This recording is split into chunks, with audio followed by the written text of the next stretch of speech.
Welcome to week 3. This week we're going to take a deeper dive into the HR role with ethics. So HR really has, I think, a unique responsibility. We really are creating and cultivating the ethical culture of our hotel, and that's we're either going to be we're the keeper of the culture in a good way or in a bad way. Do we hold everyone to high ethical standards and have accountability if they aren't following through with that? Do we just gonna ignore it because it's too much? I'm too busy. I've got too many other things that I'm doing, and I don't have time to watchdog everyone. So what are we doing to help create and then and make sure that all of our policies and all of our practices are really surrounding and enforcing and supporting, shoring up that ethical culture that we've helped created.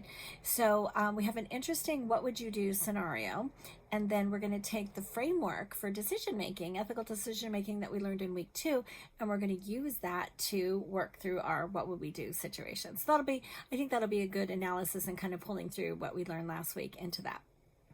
Then the other thing we're going to explore this week is quite a few HR rules. So things that would be like policies in your handbook or independent policies. But we're going to kind of work through several policies and look at the pros and the cons of having that type of policy. How could it help your company, or what could be a negative about that?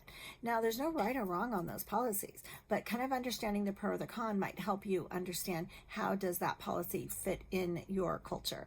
And you may or may not want to add it at your next handbook revision, or if you're creating a handbook from scratch. And lastly, for this week, week 3, the first 2 weeks you had a little mini quiz at the end to kind of do a reading and understanding check and make sure that you were understanding the material. This week it's a worksheet, so not a quiz, it's a little worksheet. It should be pretty easy to do, but it helps you examine some of those policies and think about policies that you may do. So, all right, week 3, we're actually going to be halfway through our materials. I don't know if it's seemed like it's gone very fast, but these 6 weeks flies. We've got a lot of material each week. So week 3, it's the start of the halfway point. So enjoy, and of course, reach out if you want to discuss anything further or have a question, and don't forget your discussion boards. And again, I think it's important not only to get your original post in as soon as you can, for sure by Thursdays, but the sooner the better, and really read through everyone else's posts. I think it's interesting. I know there's a lot of students in this class, but at least read maybe 10 posts. It's just helpful, I think, to get other perspectives, because every single person brings something different to the table, because everyone has different lens and different experience.